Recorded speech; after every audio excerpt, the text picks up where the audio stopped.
Rádio Rio de Janeiro, a emissora da Fraternidade, passa a apresentar Luz na Penumbra, programa que leva ao seu coração a mensagem da doutrina espírita.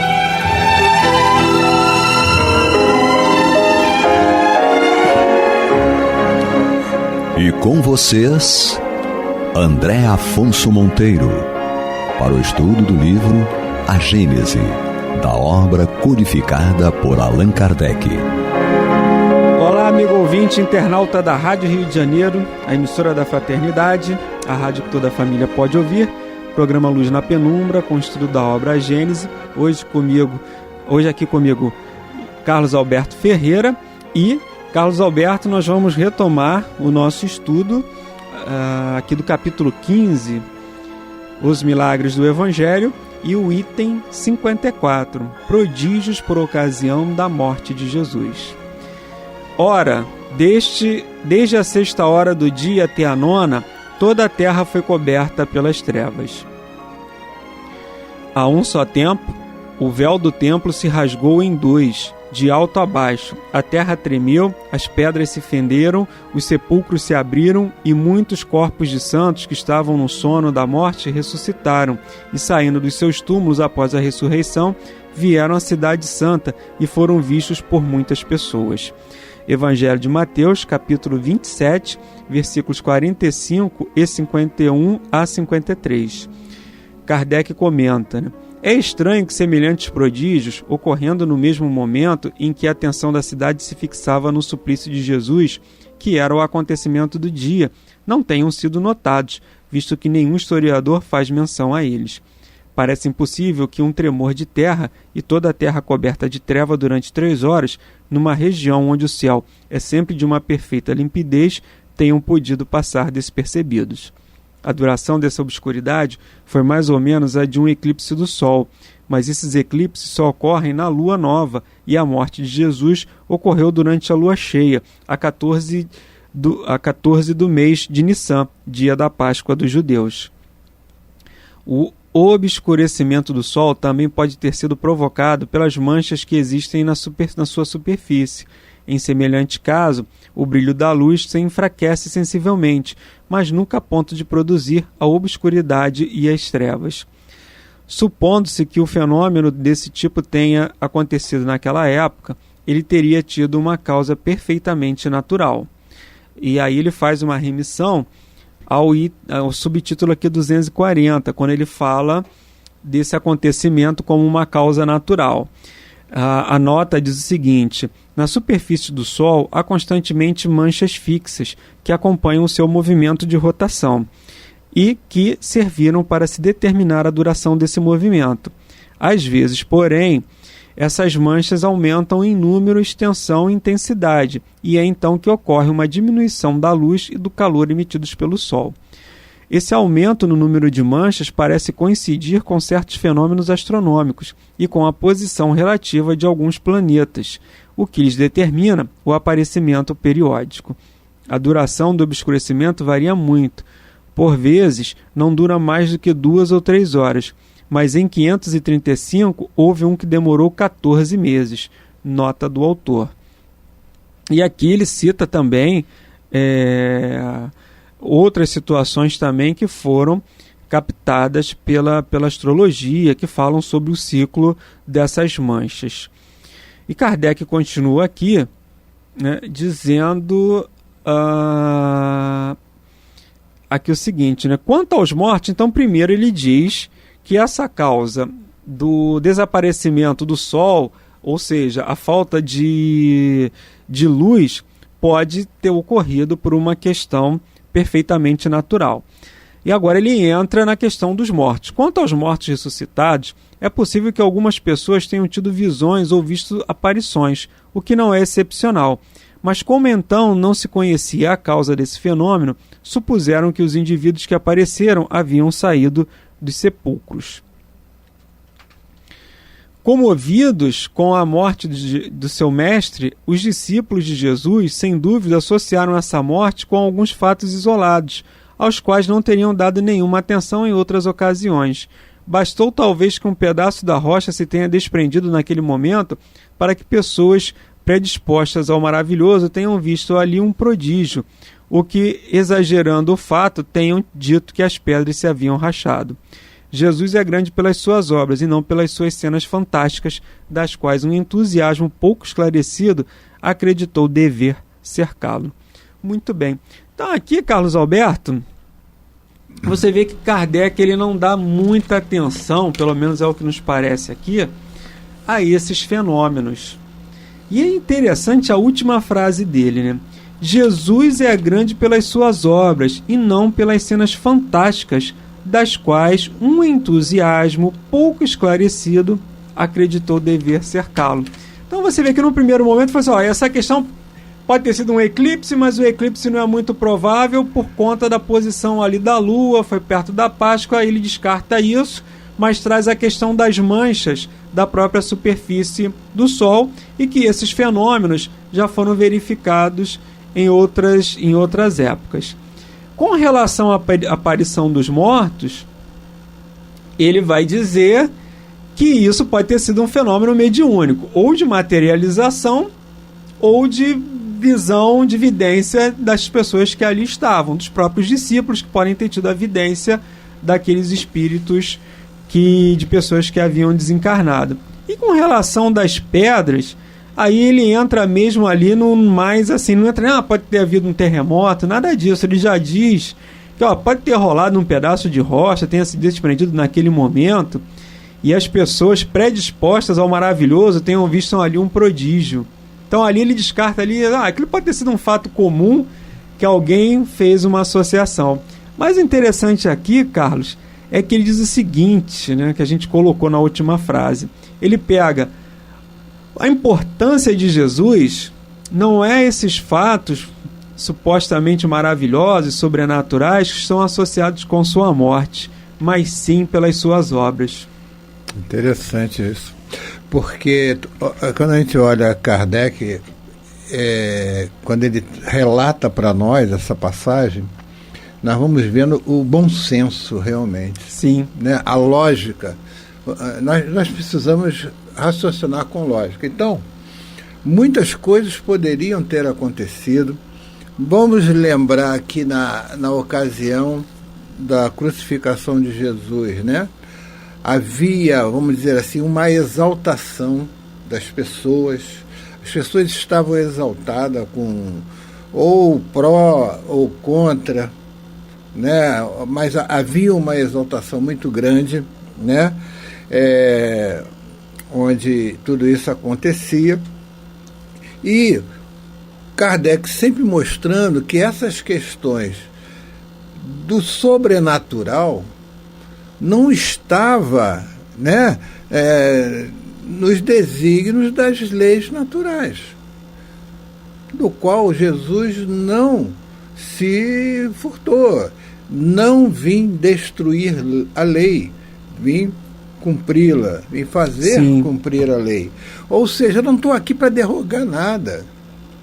Mas ele, espírito, com aquela capacidade de amor que ele tinha, a pureza desse espírito, né, fez com que esses fenômenos magnéticos, né, mas que dentro de racionais, entendeu? Esses fenômenos aconteciam. Eram as questões das curas de Jesus, né? Dessas exaltação, nessas aparições, muitas vezes dos desencarnados, né? Pode ter acontecido isso? Pode ter acontecido num momento de exaltação perispiritual, né? De termos essa visão, ou aqueles que teriam condições de mediúnicas de ver, né? E aí a questão do fenômeno de pedras que rolam, hoje nós estamos vendo que cada temporal aí, o que rola de ribanceira, rola de pedra, é uma coisa absurda, entendeu? Então ele não fala de tempestade aqui, né? Não há uma menção à tempestade, mas pode ter acontecido ali um tremor, alguma coisa assim, coisa, né? que isso possa ter acontecido, mas que nada que derrogasse as leis naturais, certo? Porque às vezes a gente, quando nós escutamos falar sobre o que o mundo vai acabar, que um dia o mundo vai acabar, então a gente acha assim, um dia a Terra vai tremer e vai abrir aquelas fendas e vai todo mundo, né, desencarnar.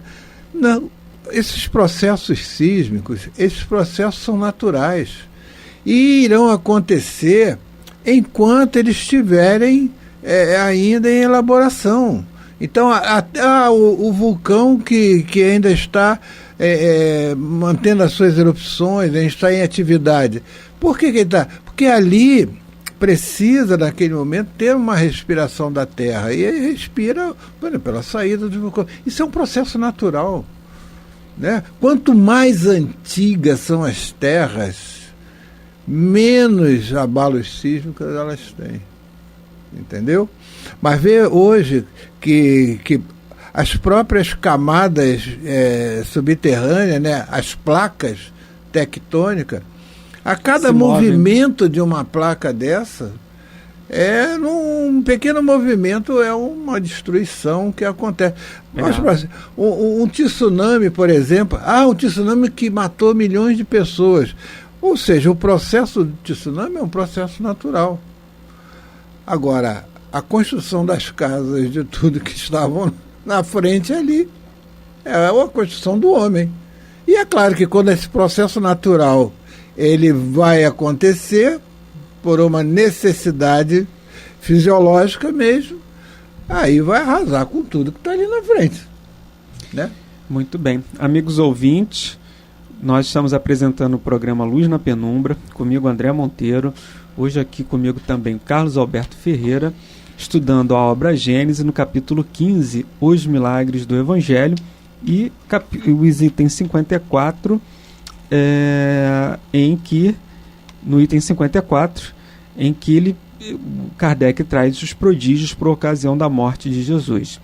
E Carlos, ele traz um outro ponto aqui. Então, nesse primeiro passo, a gente vê, né, a importância de se afastar a obra de Jesus desses fatos supostamente sobrenaturais e miraculosos.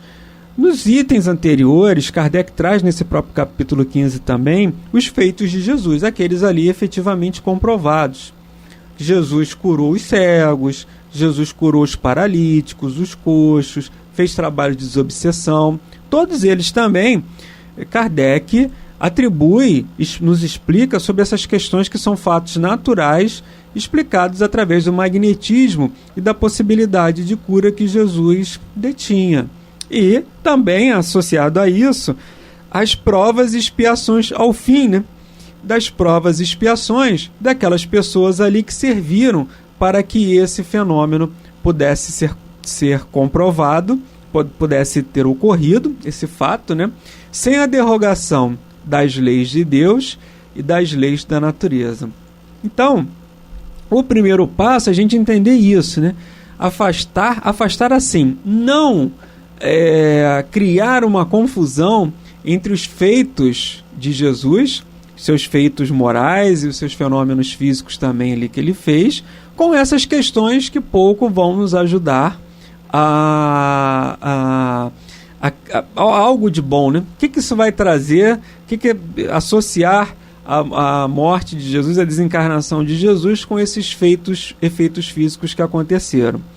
E um outro detalhe interessante também, que nos chama a atenção, isso serve até para nós, para que a gente, para um esclarecimento da nossa parte, que Kardec traz o seguinte, comovidos com a morte do seu mestre, os discípulos de Jesus, sem dúvida, associaram essa morte com alguns fatos isolados, aos quais não teriam dado nenhuma atenção em outras ocasiões.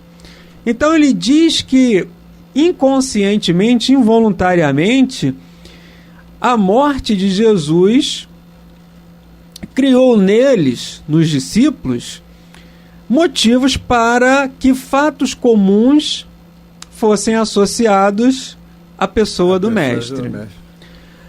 será que muitas vezes também isso serve de um alerta para nós? E aí eles se afastaram, digamos assim, daquele momento, do conteúdo, da moral cristã, do evangelho, para dar essa importância. E quantas vezes nós também não procuramos os templos religiosos, seja a casa espírita, seja aquela pessoa que detém uma mediunidade também, independente dela ser espírita ou não, mas atrás também de um fenômeno, ou nos deixamos, muitas vezes também, em um momento de fragilidade. Ele diz aqui, comovidos com a morte, eles estavam fragilizados emocionalmente, por conta da morte do mestre.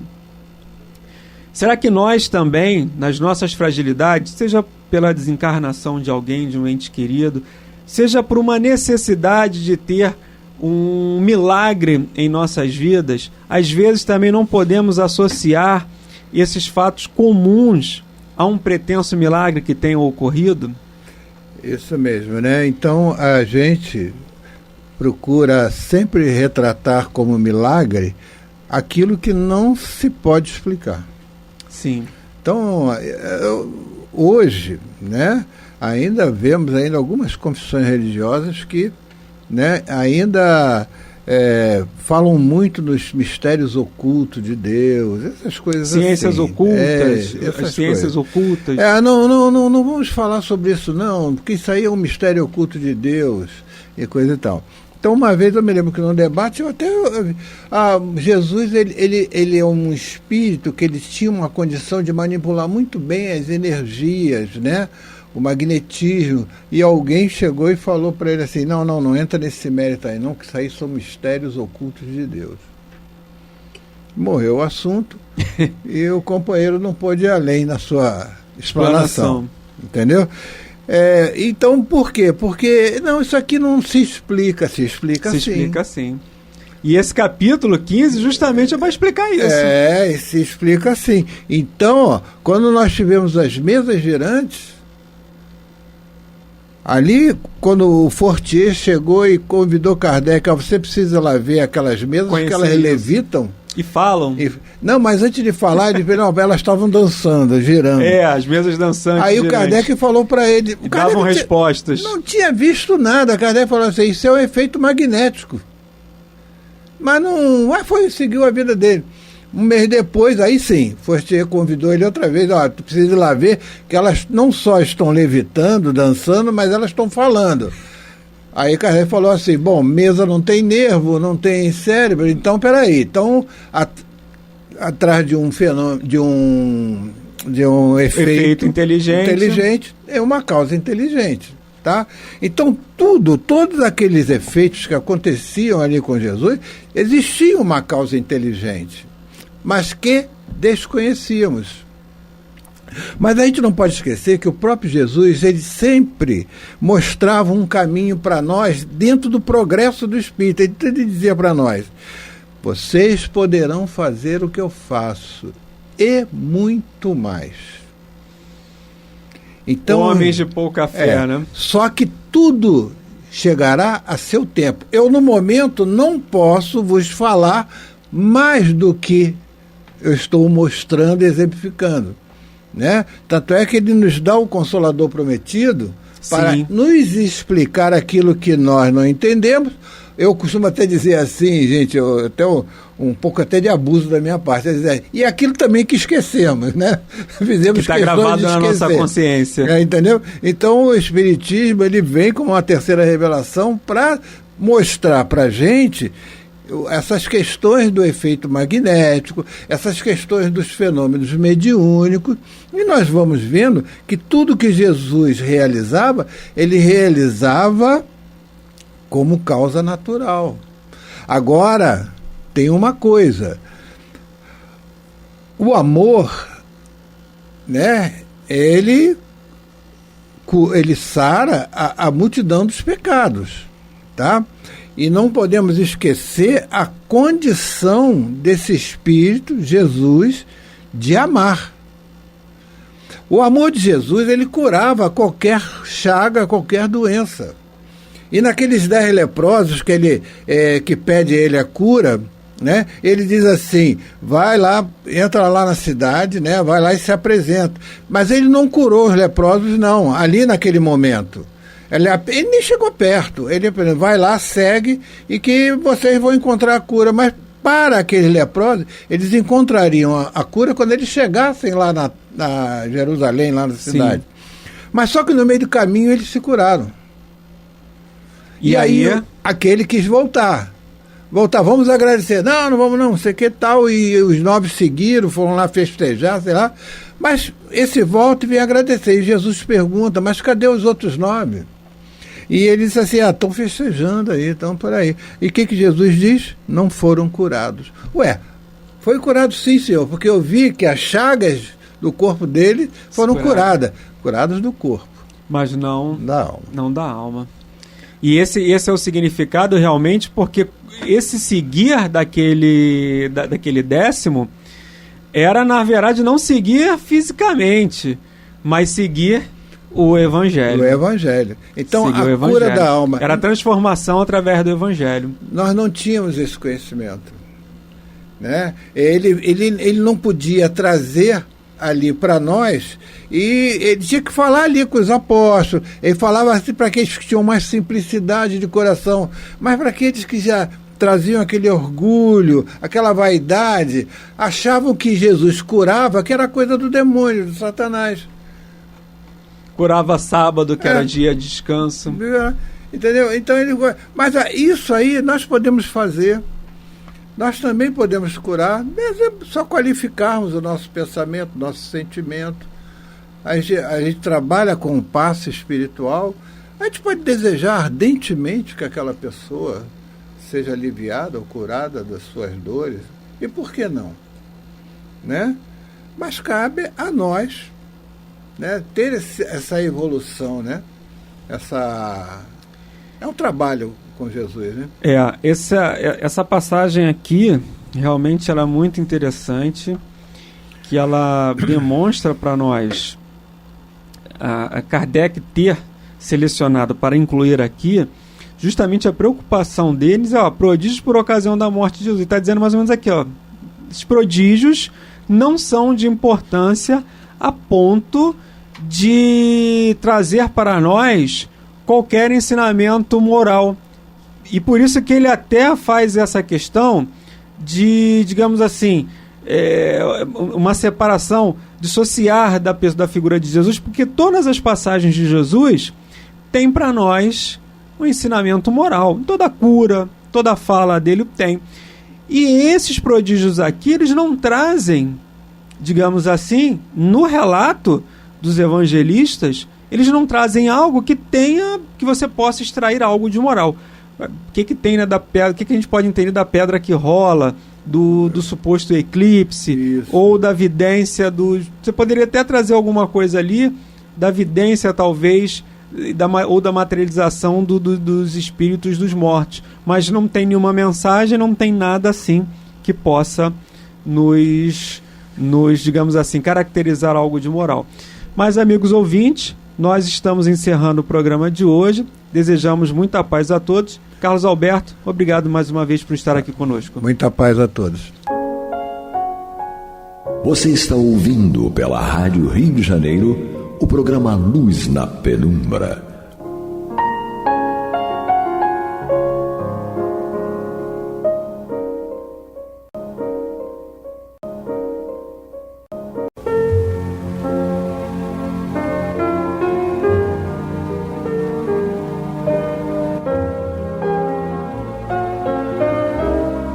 A Rádio Rio de Janeiro está levando ao seu lar e ao seu coração a mensagem consoladora da doutrina espírita, através do programa Luz na Penumbra.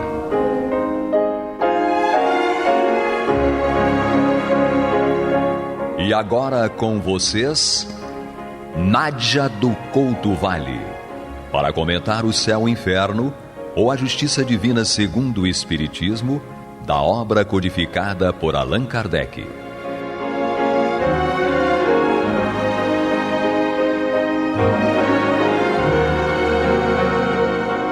Amados e amadas ouvintes internautas, Que a paz de Jesus permaneça conosco hoje e sempre. Continuamos o estudo desta obra, O Céu e o Inferno, ou a Justiça Divina segundo o Espiritismo. Já estamos no capítulo 4 da segunda parte, uma parte em que o nosso querido codificador Allan Kardec nos apresenta os depoimentos, as trajetórias dos espíritos, e em vários capítulos, porque para cada um desses capítulos ele nos oferece o perfil de espíritos por ele classificados, e assim nós temos os felizes, os sofredores, os em condição mediana, os suicidas e assim subsequentemente. Nós já iniciamos o estudo do depoimento do espírito Lisbeth. O espírito Lisbeth é um exemplo de como o arrependimento se subleva no psiquismo profundo do espírito em função do reconhecimento pelo próprio espírito dos desvios, das falhas, dos erros que cometeu perante a lei. Na verdade, a origem do arrependimento está no conhecimento ou na consciência do erro cometido. E pode vir pelo sofrimento, o arrependimento, neste caso ele se torna inútil, porque o objetivo não é se livrar do sofrimento, é a consciência de que, na verdade, houve a prática do mal. Portanto, não é pesar pela prática do mal, mas um desejo de se libertar do sofrimento. Então, nesse caso, se torna o arrependimento inútil, porque não é o pesar pela prática do mal. Então, até porque, se assim o fosse, se o espírito deixasse de sofrer pelo simples mecanismo de que ele estaria liberto, então ele voltaria, nem duvidaria, em voltar à prática do mal. É exatamente neste contexto que nós estamos voltando ao espírito Lisbeth, que teve, assim, o desejo da reparação. Nós já estudamos juntos o arrependimento, posto que nem sempre o arrependimento acarreta a imediata libertação do espírito, ainda que seja sincero o arrependimento. Estudamos isto em O Livro dos Espíritos, a partir da pergunta e resposta, naturalmente, pergunta que tomou o número 990, em O Livro dos Espíritos. No entanto, esse arrependimento, que embora não acarrete a imediata libertação do espírito, pode predispor, e é efetivamente o instrumento para predispor o espírito para a libertação. Mas ele tem que provar sinceramente a firmeza da sua resolução. Nós já vimos que Lisbeth inicia o seu depoimento à mesa mediúnica, e é interessante porque, aberta a sessão mediúnica, esse espírito sofredor, classificado assim por Kardec, inscreveu-se com o nome de Lisbeth para se comunicar à mesa mediúnica. E ele começou a sua comunicação assim: sede humilde de coração, submisso à vontade de Deus, paciente na provação, caridoso para com o pobre, consolador do fraco, sensível a todos os sofrimentos, e não sofrereis as torturas do amargor. Essa situação aqui das torturas que ele próprio amarga, e nos dá, então, uma questão para levantarmos. Qual será a origem do arrependimento de Lisbeth? O conhecimento e a consciência do próprio erro? Ou foi esse arrependimento suscitado apenas pelo sofrimento? Ou foi o conhecimento de que ofendeu a Deus? Foi-lhe perguntado à mesa mediúnica: pareceis sentir as falhas decorrentes de contrário procedimento. O arrependimento deverá dar-vos alívio? Qual será o procedimento desse espírito, contrário aos conselhos que ele próprio ofereceu no início da comunicação? O próprio espírito Lisbeth nos dá essa origem. Lisbeth dá essa informação sobre os pormenores de sua encarnação anterior. Embora Kardec aqui enfatize que Lisbeth tenha vacilado nesta e em outras respostas. Mas estes são ensinamentos de um espírito sofredor. E é já uma importante conclusão a que nós chegamos, porque esse espírito Lisbeth está exatamente nesse contexto de arrependimento e, embora vacile, deseja então falar. Então, ele declara, o espírito declara, o Lisbeth declara que ela teve uma vida confortável na encarnação anterior. E ela declara que estava encarnada 150 anos antes, portanto, 1,5 século antes, na Prússia. Nós já vimos que a Prússia era um local, um estado, uma nação europeia poderosa que dominou boa parte do centro do continente no século XIX. As raízes da Prússia vêm da Idade Média, quando o país era habitado por caçadores e criadores de gado. Enfim, depois, na Primeira Guerra Mundial, houve uma revolução lá na Alemanha, em 1918, 1919, a Primeira Guerra Mundial. E então foi durante esse período da Primeira Guerra Mundial que o reino foi dissolvido, justamente em 1918. E foi sucedido pelo Estado sucessor, a República de Weimar. Então, nesse caso, ela tinha um nascimento de elevada condição, possuía tudo que os homens julgam a fonte da felicidade, declara ela. Riqueza. Rica, tornou-se egoísta. Beleza. Bela, tornou-se vaidosa, insensível, hipócrita. Nobreza. Nobre, era ambiciosa, declara ela. Poder. Poderosa, oprimia, dominava os que se lhe submetiam, perseguia os que não se lhe submetiam. E ela própria declara: calquei sob meu poderio os que se não me rolavam aos pés, e oprimia ainda mais os que sob eles se colocavam, esquecida de que também a cólera do Senhor esmaga, cedo ou tarde, as mais altivas frontes. Será que um espírito de 150 anos, 1,5 século, com essas experiências, não é suficiente para fazer progresso? Esse período não é suficiente? Lisbeth declara que não fez nenhum progresso. A matéria, diz ela, revoltava-se sempre.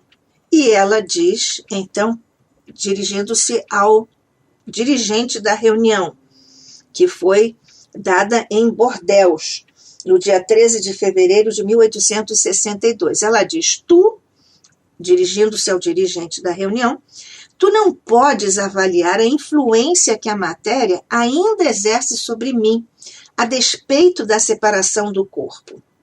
E ela fala sobre o orgulho.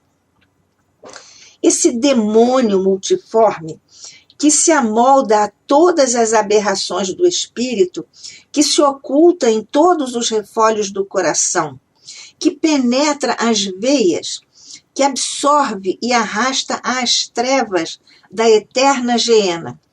Ó sim, eterna. Bem, nós vemos aqui que ela faz referência à geena. Geena é um termo bíblico que significa, na linguagem bíblica, o inferno. É referido assim, o fogo da Geena, um lugar de suplício eterno, perto de Jerusalém, biblicamente falando, onde existia um templo em que se faziam cruéis sacrifícios humanos. Refere-se ao vale de Inon, fora das muralhas de Jerusalém. Este vale era usado como depósito de lixo, onde se lançavam os cadáveres de pessoas que eram consideradas indignas, restos de animais e toda outra espécie de imundície. Usava-se enxofre para manter o fogo aceso e queimar o lixo. Jesus usou este vale como símbolo da destruição eterna.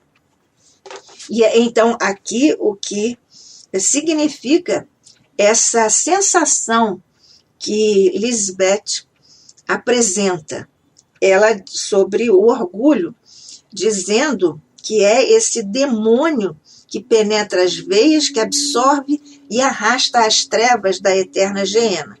Ó sim, eterna. Na verdade, os espíritos, nós temos visto ao longo dos nossos estudos sobre estes depoimentos, que os espíritos consideram esses sofrimentos eternos, sem fim. Nós sabemos que não há eternidade das penas. Já estudamos isso na primeira parte desta obra. Mas os espíritos têm a percepção e a sensação de que essa fase de sofrimento é uma eternidade ou é eterna. Então, neste particular, nós vemos que esse caso aqui é um caso de progresso do espírito. Ela própria disse que não tinha feito nenhum progresso, mas o fato de ela ter iniciado a sua comunicação daquela maneira, sede humilde de coração, submisso à vontade de Deus, etc., isso revela progresso da parte do espírito. Nós aqui estamos progredindo no estudo da trajetória do espírito Lisbeth pela Rádio Rio de Janeiro, a emissora da Fraternidade, no programa Luz na Penumbra. Eu, Nádia do Couto Vale, e você, amigo, amiga, ouvinte, internauta, que estuda conosco esta obra importante de Allan Kardec. Nós estamos, então, diante do conceito de progresso.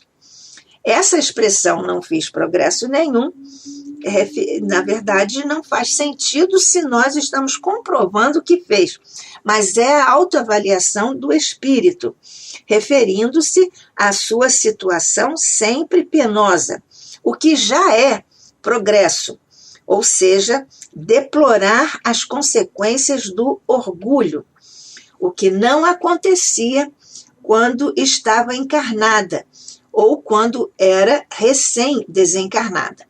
Por isso, ela recomendou humildade de coração, submissão à vontade de Deus, paciência na provação, caridade para com o pobre, consolação para com o fraco, sensibilidade a todos os sofrimentos. E ela conclui: e não sofrereis essas torturas que eu amargo.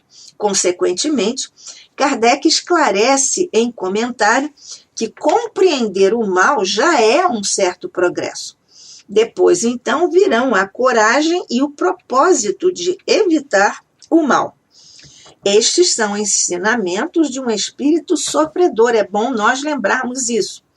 E como eles nos ensinam, até porque têm a autoridade da experiência, o que é um importantíssimo fator, desde que nós sejamos, na verdade, sérios, refletidos. Então, nós encontraremos abundante manancial para estes estudos, como estamos fazendo aqui. Porque, então, não estaremos fazendo nenhum comentário, nenhum estudo superficial. Porque esta superficialidade nesses exemplos, na verdade, são praticamente, digamos assim, curiosidades, passam a ser apenas curiosidades, apenas opiniões, coisas superficiais, narrativas pitorescas, como diz Kardec. Então, Lisbeth, há muito tempo, procura o fim do sofrimento, mas não encontra o fim do sofrimento. Esta é, na verdade, uma questão importante, e a propósito do arrependimento, que ela já achava que estava ali no arrependimento. A esse propósito, ela declarou: o arrependimento é inútil quando apenas produzido pelo sofrimento. O arrependimento profícuo tem por base a mágoa de haver ofendido a Deus. Aqui nós vemos a chave da origem do sofrimento e do arrependimento de Lisbeth. E importa no desejo ardente de uma reparação. Ainda não posso tanto, infelizmente, recomendar-me as preces de quantos se interessam pelos sofrimentos alheios, porque delas tenho necessidade. Kardec aqui apõe um dos seus preciosos comentários, e aqui ele acrescenta uma nota. Como sempre, com o rigor científico que lhe era peculiar, então ele sempre apresenta em um tipo e em um tamanho diferente daquilo que é a informação dada pelos espíritos, sejam eles mentores ou não. Portanto, em tipo menor, um tamanho menor nas letras, ele diz: este ensinamento é uma grande verdade. Às vezes, o sofrimento provoca um brado de arrependimento menos sincero, que não é a expressão de pesar pela prática do mal. Visto como se o espírito deixasse de sofrer, não duvidaria reencetá-la, ou seja, recomeçar. Eis porque o arrependimento nem sempre acarreta a imediata libertação do espírito, predispõe-no, porém, para ela. Eis tudo. É-lhe preciso, além disso, continua Kardec, provar a sinceridade e firmeza da resolução por meio de novas provações reparadoras do mal praticado. Meditando-se cuidadosamente sobre todos os exemplos que citamos, encontrar-se-á nas palavras dos espíritos, mesmo dos mais inferiores, profundos ensinamentos, pondo-nos a par dos mais íntimos pormenores da vida espiritual. O homem superficial pode não ver nesses exemplos mais que pitorescas narrativas, mas o homem sério e refletido encontrará neles abundante manancial de estudos. É o que nós, naturalmente, estamos aqui fazendo nesse particular, estudando esse nosso estudo. Então, nesse caso, a mesa mediúnica, também o dirigente faz um comentário. Deus é muito bom para não condenar seus filhos a penas eternas. Confiai na sua misericórdia. E Lisbeth responde: dizem que isto pode ter um termo, pode ter um fim. Mas onde e quando? Há muito que o procuro e só vejo sofrimento. Sempre, sempre, sempre. Então, nós vemos como é que os espíritos chegam às reuniões mediúnicas, como exatamente Lisbeth chegou.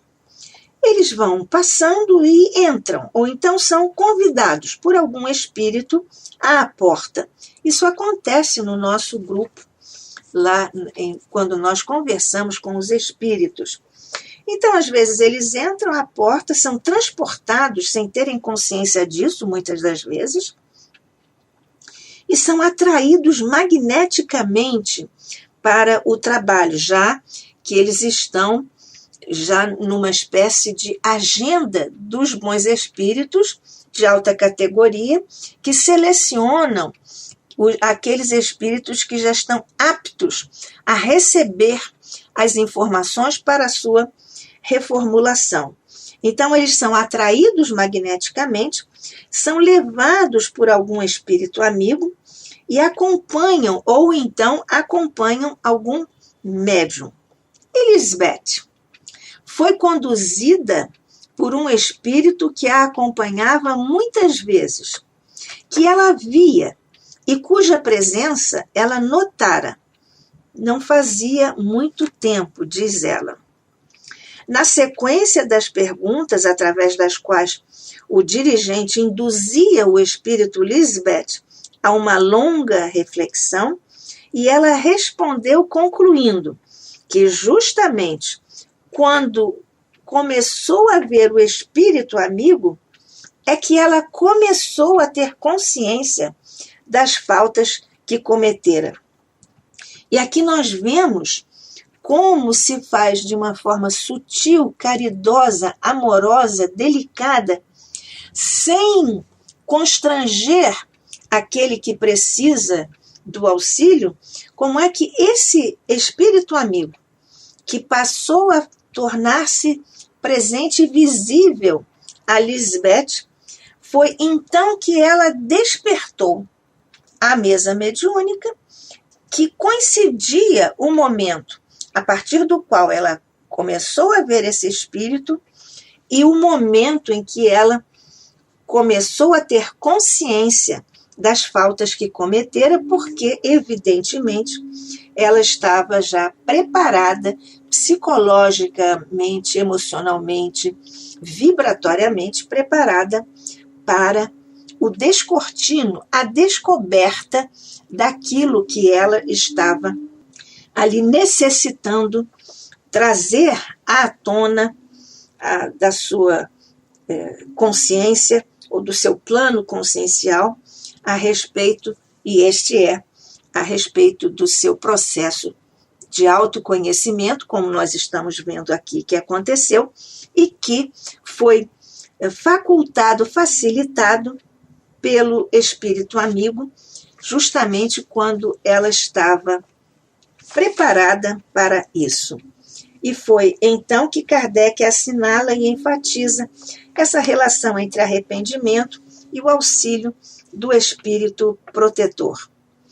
O Guia do Médium fala sobre isso, alerta de que não devemos esquecer os ensinos que vêm dos sofrimentos dos nossos protegidos nas reuniões mediúnicas e sobre as causas desses sofrimentos. E tem um objetivo do alerta, de para nós reconhecermos que esses depoimentos, essas experiências servem a todos nós, para nos preservarmos desses mesmos perigos e de idênticos sofrimentos.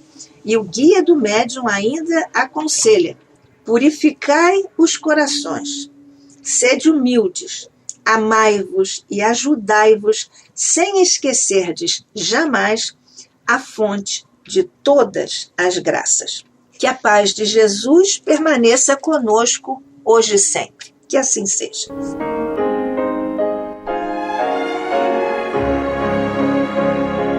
E vamos ouvir agora a prece de encerramento de nosso programa, na voz de Geraldo de Aquino. Jesus, dá-nos coragem para a luta, piedade para os insultos e misericórdia para as injustiças e ingratidões. Limpa nossa alma de inveja e ambições mesquinhas, de ódio e de vingança o nosso caminho. E que dentro em pouco, ao recolher-nos de novo ao calor do nosso leito, para que o sono nos dê a paz e o esquecimento das tristezas humanas, possamos sentir, Senhor, no mais íntimo de nosso ser, a doçura indefinível do Teu amor e a grandeza incomparável da Tua divina presença. Que assim seja.